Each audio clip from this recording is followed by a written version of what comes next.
Are you curious about the CPC exam changes in 2023? Well, in this video, I'm going to tell you all about them and how they may impact your preparation if you trained in 2022.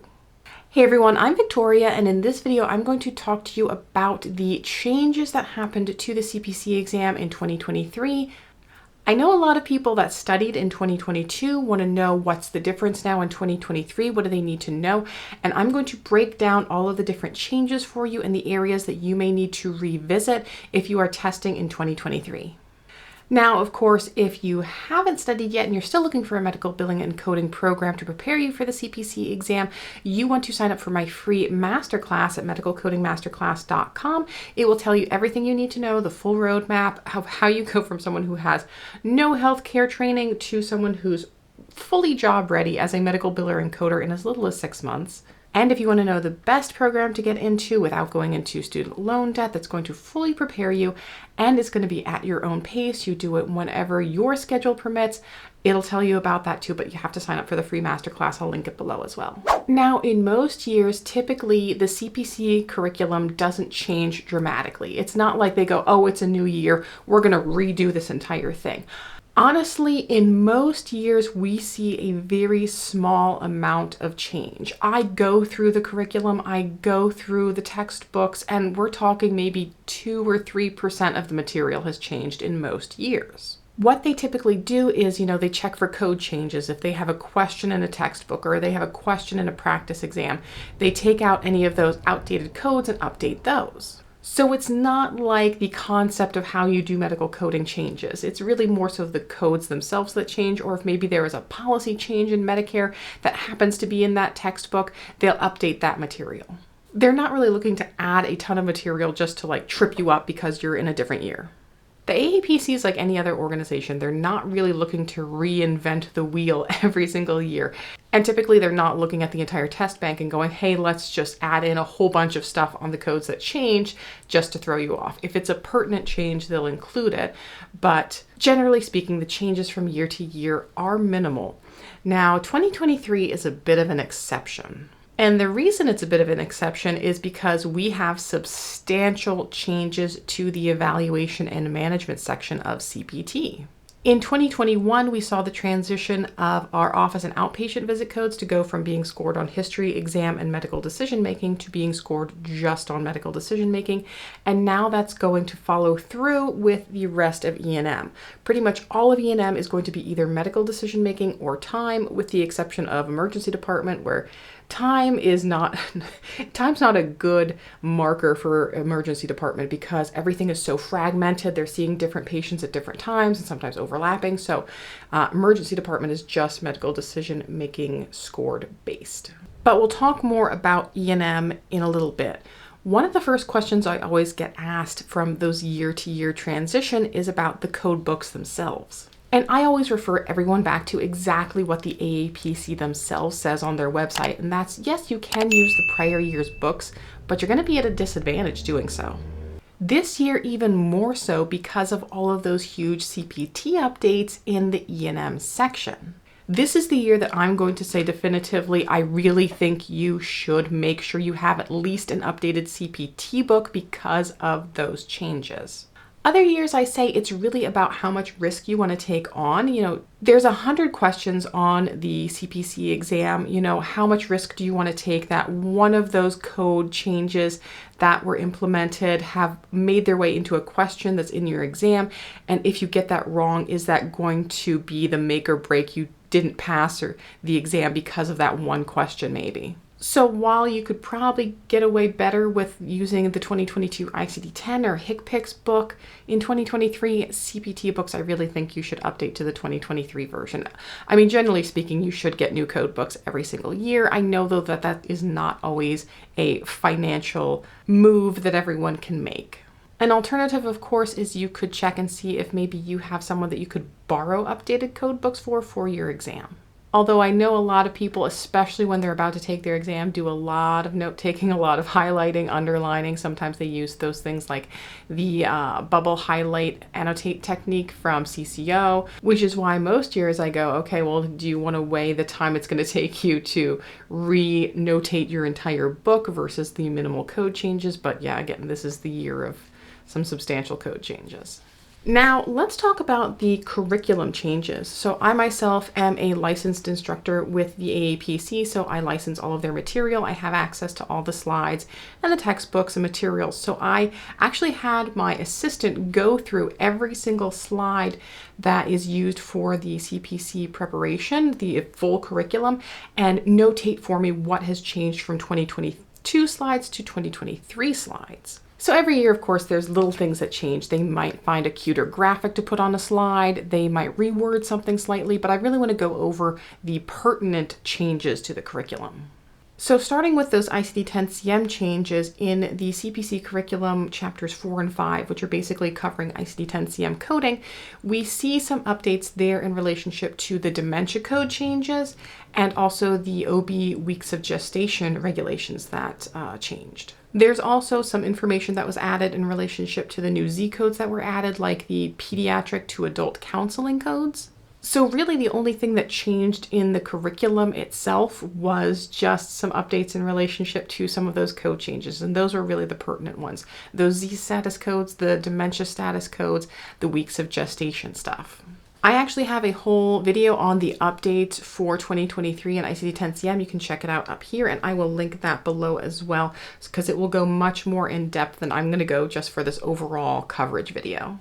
Also, if you have a 2023 ICD-10-CM book, there's usually an appendix in the back that lists all of the codes that have been deleted or revised or added for that year. In the AAPC version, it's Appendix B. And also, if you have access to find a code or codify, I know a lot of times AAPC is now including codify in some of their bundled packages. There usually is embedded in there somewhere some information on the code change updates, but that might also depend on the level of subscription that you have. And then in the CPC curriculum, chapter 6 had some changes. It kind of notated now about how in the CPT book, if you see that little speaker icon, that means that it is a telemedicine service that can be done audio only, and then reported with the modifier 93. And then there's some information that's new to the curriculum about Appendix S and T in the CPT book. S and T are completely new for 2023. Appendix S is for Artificial Intelligence Taxonomy for Medical Services and Procedures. And then Appendix T is CPT codes that may be used for synchronous real-time interactive audio-only telemedicine services. So again, those ones that have the little speaker symbol and have the modifier 93 appended to them. So basically, Appendix T is just the full listing of all of those audio-only telemedicine services. I would say chances are probably very low that they would intentionally add in questions to the test banks, specifically to Appendix S and T, but just a good thing to notate because you never know. And there was some revision to the text for the guidelines for hernias in 2023. So the curriculum for the CPC chapter 11, which covers that GI section, there were some changes there, basically just further clarifying how we code hernias out. So the hernias are coded based off of the type of hernia, the age of the patient, the clinical presentation, if it's initial or recurrent, and then for the abdominal hernias by the defect size. And then of course, chapters 19 and 20, there was a huge amount of changes all related to those evaluation and management updates. So we saw the start of it in 2021, now in 2023, basically all of the other evaluation and management services are changing. So the ones that were still scored on history exam and medical decision-making will now be scored just on medical decision-making. The AMA has made some revisions to their guidelines on how to do that, things that will reflect more towards inpatient services, towards emergency department services. They've done things like the observation codes are now almost lumped in with the inpatient codes, which just says inpatient and observation codes. If you are looking for new score sheets on how to score out those different levels, other than the office outpatient, because the AMA for whatever reason has just gone The AMA has not made updated score sheets available, but NAMUS, which is amazing, has gone ahead and made updated score sheets. I will link below where you can download them from NAMUS. I'm not going to put them on my drive or anything like that. I want you to go directly through NAMUS. You need to get together with NAMUS. If you are considering at all getting into medical auditing, NAMUS is the organization you want to be aligned with. I went to the NAMUS conference in Georgia. It was absolutely amazing, and they gave me one score sheet, and my laminator ate it. You can see kind of here in the corners and stuff, but I got the new ones printed out from their website, laminated them, so I am ready to go. So we have the ones here for the office and outpatient. We also have one that they have specifically for inpatient places of service and emergency. I mean, they have such great tools. Amazing, amazing organization. Now, the score sheets are not allowed to be taken to the CPC exam, but you definitely want to start getting familiar with them. So what I would recommend is look for training with the AMA or with even some of the Medicare contractors. If you can find a local chapter maybe that is having an update class, that would be fantastic as well. But generally speaking, you can also just go through that section of your CPT book, go through your E&M section, read through all the new guidelines, get familiar with the new time regulations, with the new MDM regulations.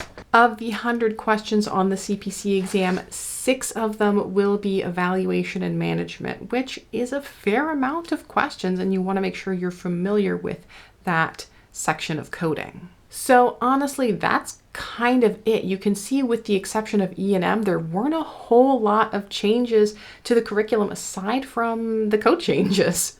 Typically from year to year, it's like such a minimal change, but this year I think there's a lot more changes because of that E&M stuff.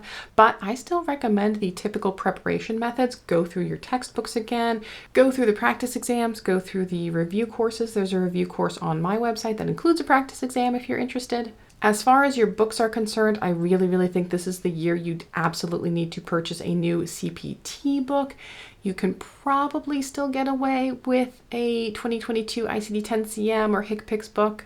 I wouldn't recommend it if you can afford to buy new ones, but again, it really comes down to the risk of, of the thousands of code changes, how many of them maybe made a new or updated code into the test bank, and what is the risk that that question in the test bank is going to be one of the 100 that are on your exam. As far as exam strategies, we're starting to see a lot more online testing. Keep in mind that if you are testing online or actually in person, either really make sure that you're reading all of those instructions that the AAPC is providing you, because so many people miss components because I think they're just not going through all of the instructions and reading all of those emails about what they're supposed to be doing. There's the testing that might need to be done on your computer ahead of time, or the fact that you need, for example, for the online platform, an external webcam. So if you're using, for example, a laptop and it has a camera in it, you can't use that. You need something external. This is the setup that I used. I'll link the links for this below so that this works. I know it works. If you